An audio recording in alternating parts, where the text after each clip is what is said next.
that's hanging over them. And to add to that, if Aurora Turkey lose this, you instantly lose a lot of the luster that you had heading into this one. You lose the mystique, oh my goodness, can we actually take down a team that's been undefeated for a few months now? So, if I'm Team Max, I'm a little bit more chill compared to Aurora Gaming. Yeah, it's true. Like, we've seen sometimes, like in some tournaments, right? When a team feels like they're so strong, sometimes that's already like the start, right? That it feels like that's already like half of the battle. You've already just given your opponent something to worry about. Yeah. Sometimes that's enough to like win you a little bit of an edge when you're laning against them. You know this guy's crazy. I think that effect happens to Carl TZ all the time. You know, when your reputation precedes you. So yeah, going into this draft, very happy to see that at least a lot of these XP laners getting taken out. Might be a bit of a challenge here. Let's see if that's going to affect it. So a lot of the bans here by Team Max and Aurora focus on just surprising explosive tempo. Both taking out the Roamer and EXP laner apiece. We still have a bit of a pool available through the Box Jerome is still there. High loss. After the Gacha and Kalea, you still have the Cho also. So a still healthy pool, even in the EXP lane. Arlot, Lapu, Esme, Uranus. So there's still a lot that can get picked out here. I think they're just really taking out the most explosive ones, the ones that can get incredibly out of hand very quickly. And of course, for the mid lane, we've seen Selena bans. I'm not sure if that's going to be effective for Rosa against Rosa this time around, especially since Grok is still available for Team Max to take on first pick, which we've seen, right? We've seen a few teams be very happy to take the Grok as a first and actually just win some games with it. Yeah, definitely. So Grok, just like that, gets taken away instantly by Aurora. So Max still have the high loss, maybe potentially the Minotaur as options later on, but you just gotta get your housekeeping out of the way, pick up your junglers. They'll get the Lancelot. Yusun Shin can get picked up later by Aurora. They'll definitely get the Lapu Lapu here for Lunar, and then it'll just be up to them whether or not they'll be getting the Eve. Are they gonna pick up a Roamer Steel right away? But I like Eve showing up here for Aurora early. Yeah, for sure. Eve is going to be a great pick. Again, has shown up very well. Oh, no, not really. Wow, Zhu Xin for Aurora. Yeah. Looks like there are still some explosive picks that have flown under our radar. Of course, Cho and Juicen are just going to be really annoying to deal with in the center of the map. So Max might want to consider picking up a little bit something faster. I'd want to see them go Khalid Kimmy here. Because Khalid, there's a high chance it might just get banned out later. Kimmy definitely needs to get locked in here now for Max. They could go into the second phase with a flex. Again, the Lapu Lapu definitely needs to be considered here right now for Max. So it could be Lapu Kimmy as their options. That's true. I feel like the Lapu Lapu just won so many games today, almost single-handedly, to be honest. So if you go ahead and lock that in, I wouldn't mind. There you go. There's the Eve as well. Huh. A very stable draft so far for Team Max, I gotta say.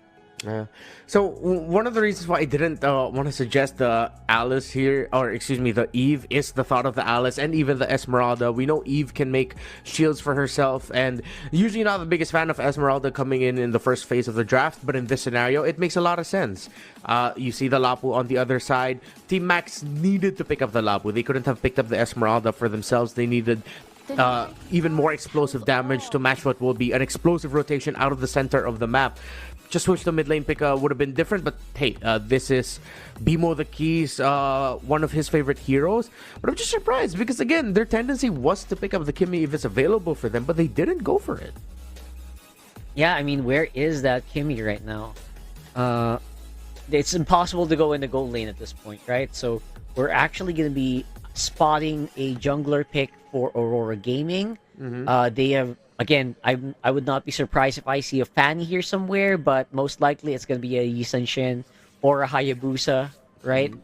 Yeah, again, very It's like Team Max is the one who's actually just following the draft in my head. Yeah. It's weird, but it's not unheard of. They seem to be just going by the book in this one. Yeah. I think Team Max needs to ban out the YSS. Yi Sun-shin definitely needs to go. It can come in at red 4, and then that will activate the potential switch of putting the Esmeralda in the gold lane instead of putting in something different in the EXP lane. You'll have flex options, even though the tendency for a GOF this year has been really Esmeralda will end up going to the EXP lane instead. If they're not going to go for fighter, Claude is an option for Aurora, Moskov as well. So Team Max needs to be smart with some bans to take away a lot of the flexibility that Aurora will have. So they take away another jungler option, take away the Hayabusa. Based on what they're seeing, they're also weighing whether or not it's worth it to take out the Yi Sun-shin, which honestly I think it will be.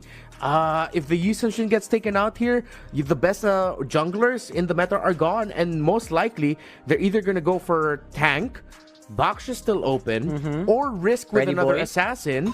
Fredrin also still open, or they'll risk assassins and show up with something like a Fanny or a Joy. So if that's going to be the case, at least Max can expect what can happen if they take out the Yi Sun-shin.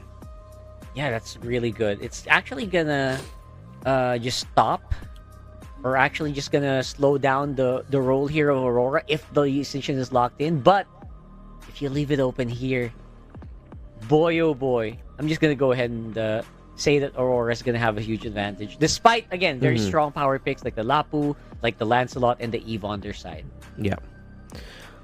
You see Max really taking their time thinking about it, whether or not banning out the Yi Sun-shin would be the smart play here. They played safe, they take away the Fanny. They don't want to give that to Tianzi, who did impress in MSC 2025 with that hero. So Yi Sun-shin, maybe the Joy if they want to swerve, but I think they show the flex later on. However, they can definitely lean towards playing something like the Moskov or the Claude. They're hovering out some unique picks here, which is quite interesting. Probably not. Come on. But let's see, right? I would love to see a Roger maybe make an appearance again. Don't want to see the Kaja just because really the one time it appeared, like it really just disappeared and evaporated. Yep. It's pretty good. Like this one. Oh. Very in your face for Aurora. They didn't go for the marksman route. They went for raw magic damage. So 3 heroes at the side of Aurora will be magic damage based. They need to balance it out with the tankier EXP laner. The glue is still an option for them if they want something a little bit more tankier. If they want to fight it out. Oh no, excuse me. Esmeralda is already their EXP lane, so they're just looking for their jungler now. So Khalid, yes, will also match the rotational speed of the Cho, something we were suggesting in the series of Onyx versus DFYG earlier. You see the Harris, so then Ruby makes sense. They'll lock it in, and yeah, they're just gonna end up with a Yi Sun-shin as we expected. Bro, haven't we seen this before? Like, was it a few series ago or something? It's all melee, and your main DPS is Lapu Lapu and the Lancelot. Yeah.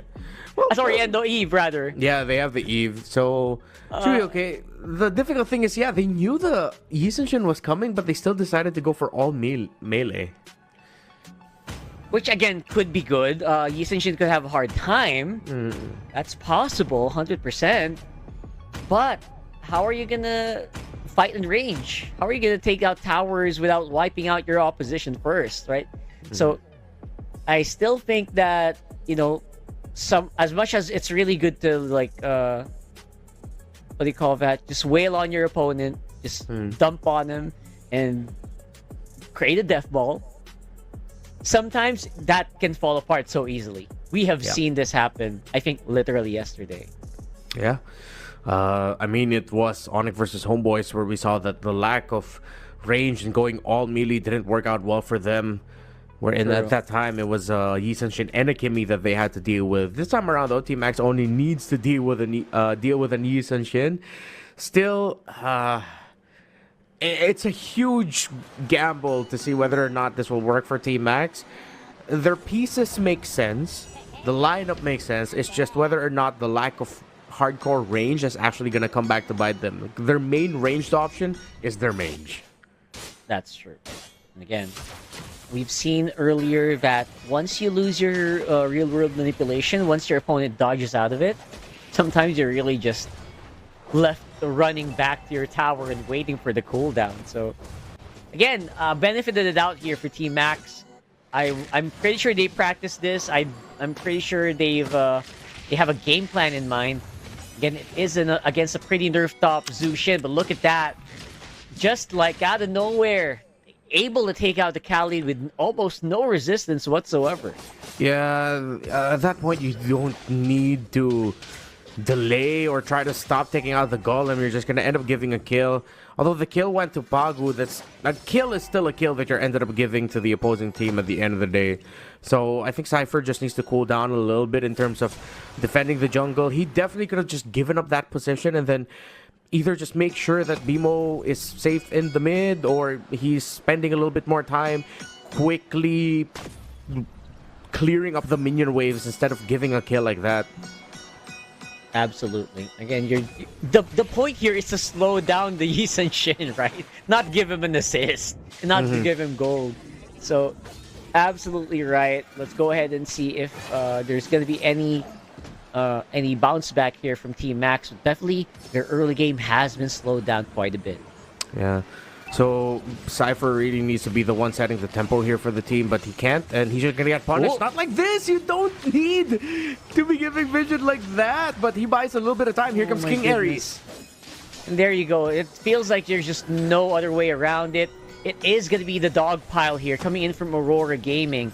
Able to actually dip on out of there, at least for now. But then again, you gave another kill over to Aurora Gaming and yet another assist to the Yi Sun Shin. And I think they're gonna go back for more here. Despite the turtle already falling, Cypher trying to make something happen. Again, just gonna fall short on the damage output. Rosa calm and relaxed, knowing that he didn't need to use the flicker there. So for Aurora this time around, well, they honestly, it's getting served to them on a silver platter. Oh, look, here's some kills. Here's something that we can counter. Great. Thank you, Cypher. Thank you, Team Max. Team Max, again, Cypher just really needs to chill. He's getting closed in on way too easily, taking way too much from Aurora. He does now have the Raging Sandstorm, though, so we might see a scenario similar to what we saw against Onyx versus the FYG, where Kibo and Sans fell down twice early, but then when they started initiating, actually was able to turn things around for Onyx then. Cypher might be able to do that now that he has Raging Sandstorm. That's true. The Raging Sandstorm obviously is a big tool. It was absent for the last, like, how many team fights? And this time around, this could be a great tool for them to use. Have an opening maybe to hunt down this Yi Sun Shin, which they're trying to do right now. A lot of them are gravitating towards the top side of the map. And they're gonna wait for Pagu. Very good presence. Waited for some good ones. Oh, look at that! Crimson Beacon already used up here. And they're gonna be able to pick off Cypher before he's even able to use that ultimate. Made that look easy. Pagu saw the overstep, saw the overreach, knowing that even there is a real-world manipulation that he has to worry about. It's fine. He'll be able to get his target. Shunpo, JKD, the kick, the flicker, the kick. And it was way too clean for Pagu. Aurora knows exactly how to take down the center of the map, and they focus all of their firepower on the Khalid. Yeah, man, this Khalid is just not stonk so far. They're having a hard time making anything happen out of this one, so Cypher needs to catch up. Lest you run the risk of getting run over here, despite you're the team who's supposed to be running over them. So, let's see, right now, setting up on the turtle. Great engagement so far, Sakazu on the middle. He's going to be able to get the retribution on the turtle, but right now, team fight is looking like it is favoring the fighter lineup, with Sigiboom just does not having enough damage output to dish out. And even Look at that. Even Tienzi being forced off of his buff. Great win there for Team Max. Sakzu actually was the one saving it there alongside Bimo the key. Great placement of the real world manipulation. And most importantly, of course, Sakzu winning the retribution battle to get the extra shielding for the squad. Lay though getting pressured here by this Harith. Don't run, Wolf King absolutely clutch, and Sigiboom gets punished. That is huge. Again, you're looking at one of the major components of Aurora Gaming that needs to be slowed down. Yi Sun-shin is only one part of it. The other, obviously, is Sigiboom, who's now going to get forced back. Team Max might have just found their timing again.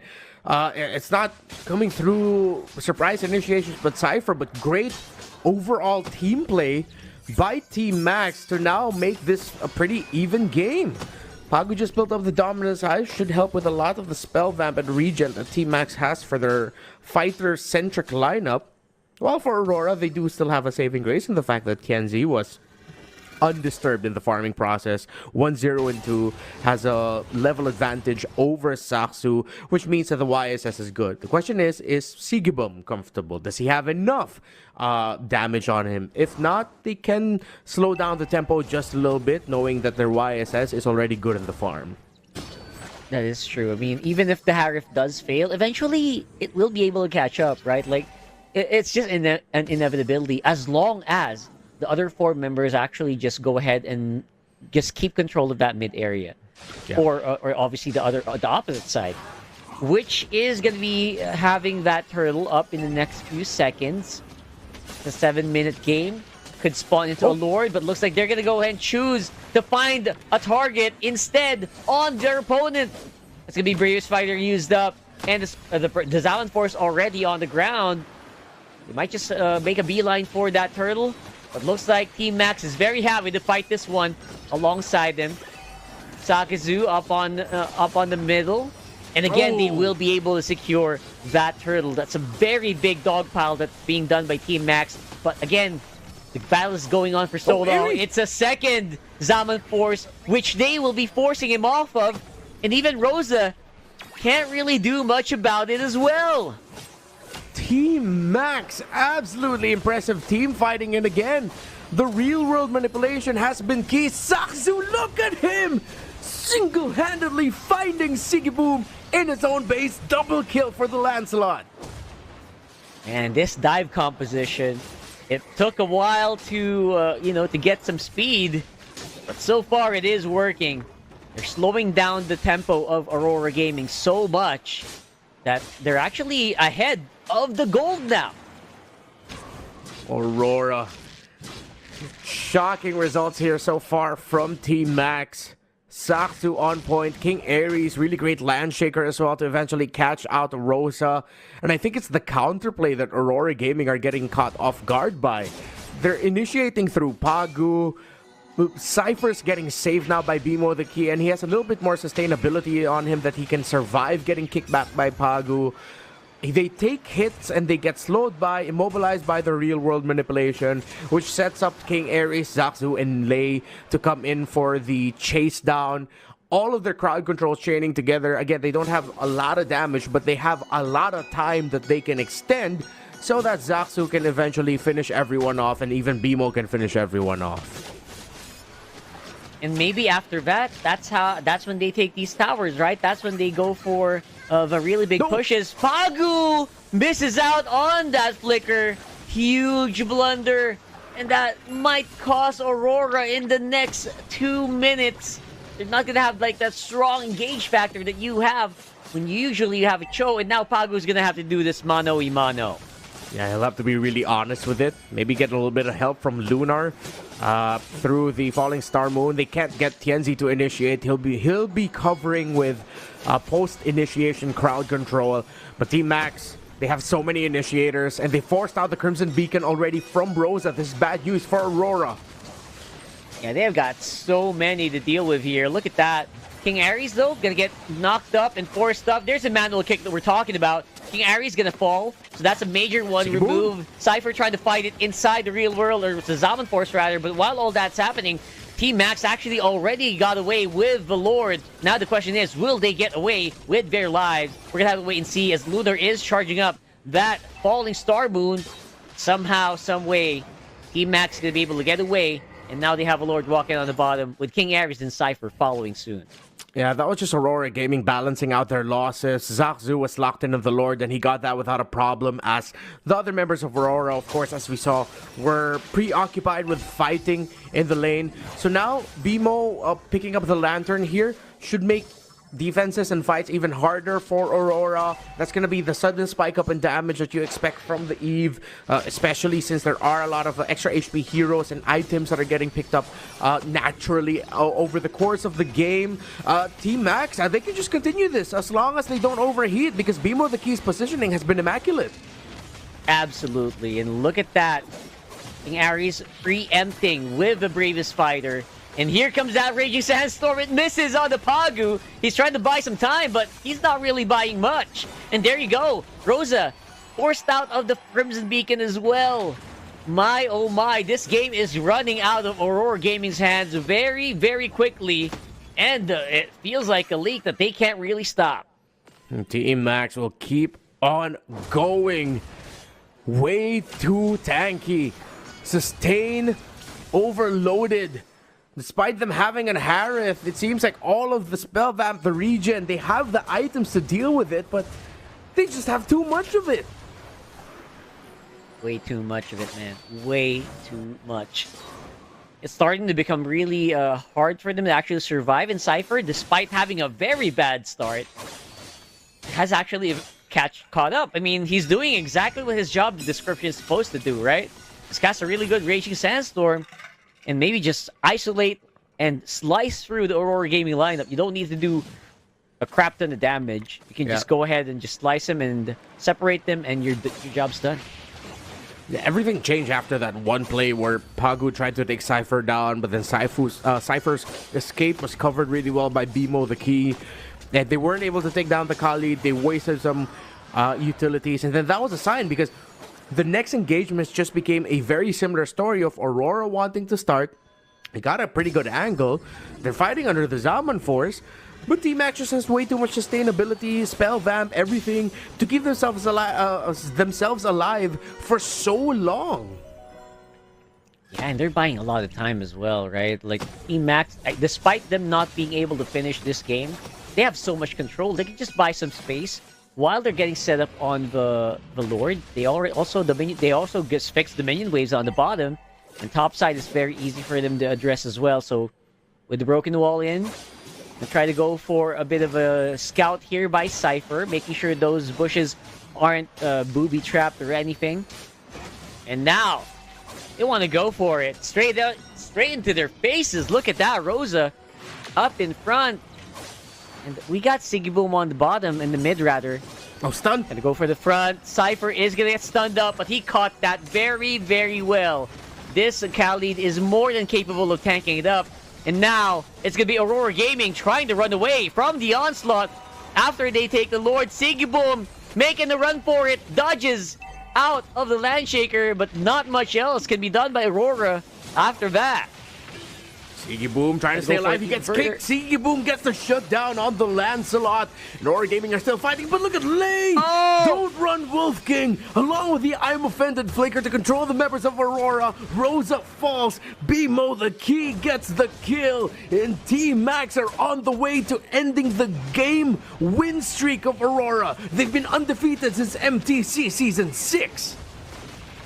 That's like so many matches right there, right? So let's see if they can actually finish the job like they should. Lunar's jumping in on 4. Sigibum's on the back line here, but Luna just can't not last longer. Pago again, such an overthrow on his flicker, and now that just might cost Aurora the game. There's just no way they can defend now. Tianzi gonna fall. Sigibum all on his own. Rosa arriving with the Crimson Beacon. Will the damage be enough? Not really. That's going to be a game going over the Team Max. Team Max snaps the game win streak of Aurora established in MTC Season 6. In the regular season, they played 14 games. Add to that an extra 9 in the playoffs in total.